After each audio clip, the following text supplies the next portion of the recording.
A bolsa segue muito forte, como eu ia dizendo, está subindo 52% em dólares, né? E a gente entende, né, que tem pouca gente posicionada nesse mercado em função das que aconteceu recentemente com as mudanças regulatórias, questão dos impostos, etc., sobre os dividendos, tudo isso deixou o investidor um pouco mais acomodado na renda fixa, né? Esse é o primeiro ponto importante que a gente destaca. O segundo ponto, e aí tem a ver com essa precificação para a Bolsa, já olhando o ano de 2026, é que os fatores domésticos tendem agora a ganhar mais intensidade. O que eu expliquei até agora, com essa alta de um pouco mais de 50% do Ibovespa em dólares, tem muito a ver com esse ritmo de rotação de dinheiro no mundo. O mundo critica um pouco mais a institucionalidade dos Estados Unidos, que passa a receber uma certa saída de fluxos de capital estrangeiro, e aí isso vai para mercados emergentes. O Brasil, por ter taxas de juros elevadas e está muito descontado, acaba recebendo parte desse fluxo. Daqui para frente, os fatores locais tendem a prevalecer. O primeiro deles é o desconto em relação ao preço, né? Quer dizer, que a gente tem dos valuations das companhias. A gente cita no nosso relatório que há um equilíbrio muito bacana entre boas pagadoras de dividendos com empresas que expandem múltiplos, ou seja, os preços aceleram bem, e tem também um prognóstico positivo de crescimento de lucro. Quando a gente coloca tudo isso na conta e entende, né, que o processo de queda de juros do Fed, mais a queda dos juros, taxa de juros Selic aqui no Brasil, é uma combinação, um catalisador super importante para fazer com que o noticiário local prevaleça, e aí, por isso, a gente tem um prognóstico de fechamento da curva de juro por aqui, principalmente os juros reais, que fazem com que a nossa Bolsa vá para esse caminho aí de cerca de 16%, 17% de valorização para 2026, Débora. Pois é, 185 mil pontos em 2026 é o que vocês estão esperando. E aí, eu quero entender, puxado principalmente pela queda, né, da taxa real longa e expectativa de expansão de múltiplos. Nos fundamentos e nas estratégias, o que vocês estão, né, colocando nesse raio-x nesse momento, Rafi, segue a mesma linha de raciocínio do que a gente tinha quando a XP olhava no início desse ano para o Ibovespa 150 mil pontos no final desse ano? Sim, exatamente. É uma boa pergunta. O mesmo protocolo e o mesmo processo e abordagem de análise, que foi adotada para a análise de 2025, no qual a gente acertou de longe, né, a projeção para esse ano, também está sendo levado em consideração para o ano que vem. Isso tem muito a ver com o desconto, quando a gente tem um múltiplo no mercado chamado preço sobre o lucro, né? Então a gente pega as estimativas de preço que a gente tem olhando o horizonte de 12 meses à frente e divide isso por o que a gente também espera dos resultados das companhias, né? E esse número, mais no início do ano passado, estava coisa da ordem de 7 vezes, 7,5 vezes.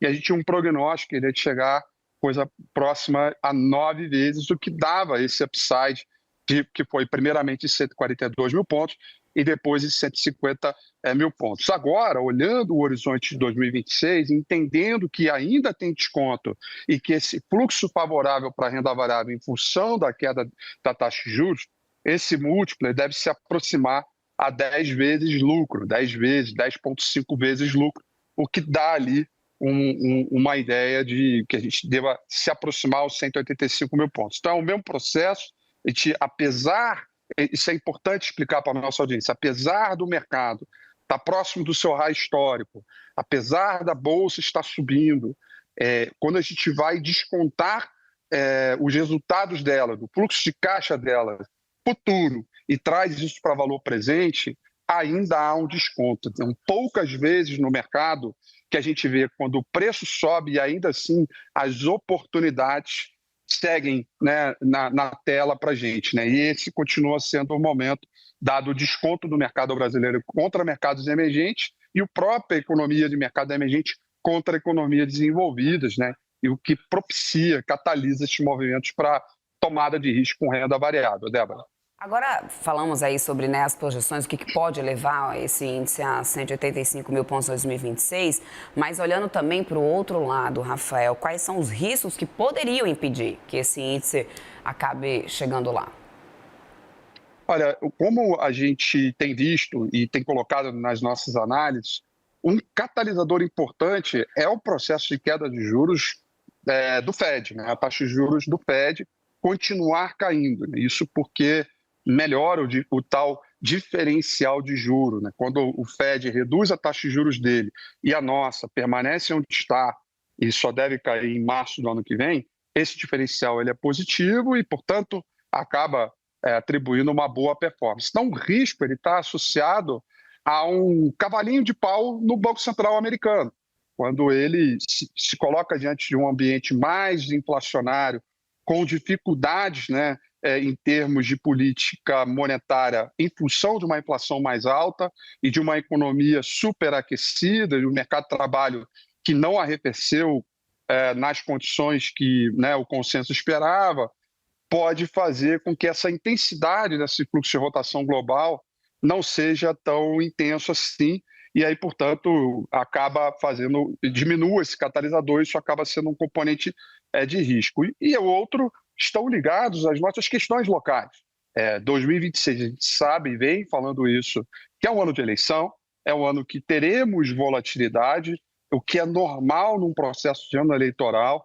Volatilidade tem muita incerteza, atribui um pouco também riscos. Isso pode também fazer com que a gente não chegue lá na magnitude com que a gente espera. E o estresse do mercado ele pode vir, sobretudo, na variável mais importante que a gente se preocupa aqui quando olha a renda variável, que são os juros de longo prazo, que a taxa de juros Selic ela é controlada pelo Banco Central, mas com um horizonte de curto prazo, 2, 3 anos.